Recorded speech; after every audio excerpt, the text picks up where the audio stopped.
Hi guys, today I will show you a bit of a fountain pen scribbling, drawing, scribbling, and three pieces actually. I quite like to draw with a fountain pen, and but I prefer to do it with water-soluble ink. And in the last times I had this India ink that was permanent, and I write with it, so that's okay. But really forgot about my water-soluble ink, and when I thought about it, I couldn't get it, lockdown and stuff like that, and I don't like to buy this one via the internet. I have a little shop where I buy this really good, expensive inks, high-quality inks, so I wanted to wait, and now I got it 2 days ago. So, and of course, I'm trying a lot. I wanted to show you what you can do with it. And this, when I say water soluble, it is, of course, water soluble as long as you haven't blend out everything. Don't know if you know the Derwent ink, Inktense pencils. They are working the same way. You can draw with them and then blend it out like a watercolor pencil, for example. But when it's saturated and you blend out everything, it's permanent. And this is the same here with my semi water soluble ink here. And you could see me going with water over it with my brush and blend it out. And when everything is blended out, as I said, then it will dry permanently. So that's the beauty of it. You don't need to be so quick, but of course, when you let it dry, you still have enough ink to blend out. You let it dry, then you get layers, and that's the next thing you can play with.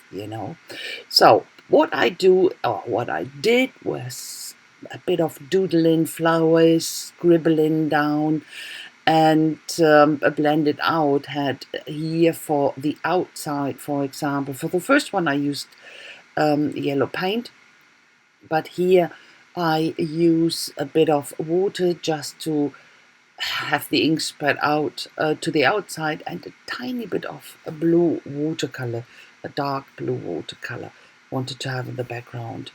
Put a bit more ink into it, and dab off a bit of the watercolor. So what I do here, a bit of more turquoise on it and so on. But what I then did was a bit of drippage. Didn't like it, and I blended out again.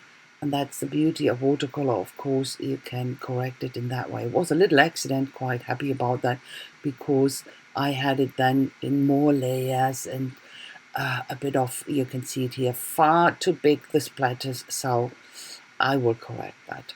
Hi ihr Lieben, ich werde euch heute ein bisschen was zeigen, was ich gerne mit meinem Füllfederhalter mache. Und zwar, ich habe jetzt in der letzten Zeit, ich schreibe da gerne mit, und ich zeichne eigentlich auch gerne damit. Und was ich aber am liebsten mache, okay, ich habe verschiedene Füller und die sind alle mit verschiedenen Inks gefüllt. Es gibt ja so die wasserfesten Tinten und dann eben so diese halblöslichen. Und ich hatte keine halblöslichen mehr. Ich habe die nicht kaufen können. Im Internet wollte ich die nicht kaufen, jetzt im Lockdown, weil ich habe so ein tolles Geschäft, wo ich die Sachen kaufe, richtig gute Qualitätstinte, und deswegen wollte ich warten. Das habe ich jetzt gekriegt vor 2 Tagen und konnte dann mal wieder anfangen. Und wie ihr gesehen habt, die Tinte löst sich, man kann sie verblenden. Wenn sie aber dann einmal verblendet ist, und du hast die komplette Tinte verbraucht, sage ich mal, ein bisschen wie die Derwent Inktense Stifte, dann ist das permanent. Das ist eben das Schöne. Wenn du zum Beispiel drüber gehst mit Wasser über die Linie, du hast die Tinte auf dieser Linie nicht komplett gelöst, nur so ein bisschen, lässt es dann trocknen, dann hast du diese eine Schicht, die dann permanent ist, aber du kannst dann weiter mit Wasser den Rest der Tinte lösen, wenn ihr versteht, was ich meine. Das ist relativ schwierig zu erklären. Halt, du ähm, zeichnest eine gewisse, oder wenn du eine Linie auf dieses Aquarellpapier zeichnest und leicht mit einem Pinsel mit Wasser drüber gehst, löst du nicht alles an, sondern nur ein bisschen. Und solange da immer noch Tinte drauf ist zum Anlösen, kann man das auch. Aber irgendwann ist sie dann komplett permanent. Aber da kann man schöne Effekte mitmachen, dann eben in solchen Schichten auch arbeiten. Das gefällt mir sehr gut. Man kann natürlich immer wieder Tinte draufpacken auf manche Gebiete und dann da weitermachen. Das geht natürlich auch, wenn man es getrocknet hat. Das ist immer ganz wichtig, dann wieder zu trocknen, wenn man wieder neu anfangen möchte. Ich werde euch 3 Sachen zeigen. Das war jetzt für mich einfach nur so ein Ausprobieren. Aber ich bin ganz zufrieden damit. Sehr abstrakte Blumen, die ich gemacht habe. Und habe die dann auch zu Karten gemacht. Und die gehen dann auch schon weg. So, hier das letzte, da mache ich mehr Schattierungen. Da bin ich nochmal mit der mit der Tinte reingegangen, wie ihr gesehen habt, einfach um auch mehr Schattierungen einzukriegen.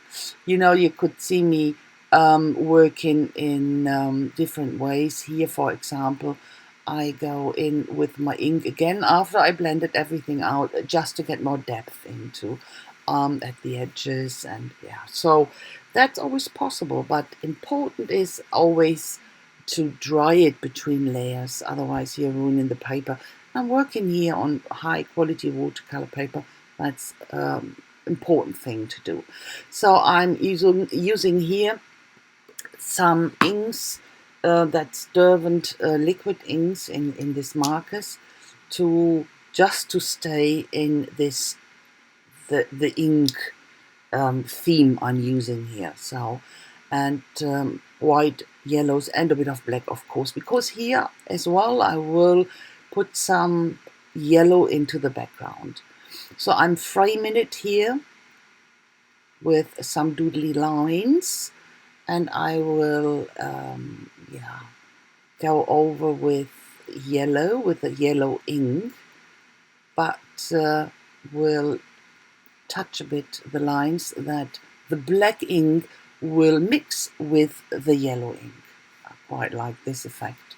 Ich habe dann hier den Rahmen drum gedudelt, und was ich mache, ich benutze halt die gelbe Tinte hier von den Derwent Flüssig-Inkstiften und löse so den Rand an. So vermischt sich das Schwarz mit dem Gelb. Diesen Effekt wollte ich haben, das gefällt mir ganz gut. Aber eben nicht ganz so extrem gelb. Ich werde es zur Mitte hin immer weiter mit Wasser verdünnen und ja, verwässern.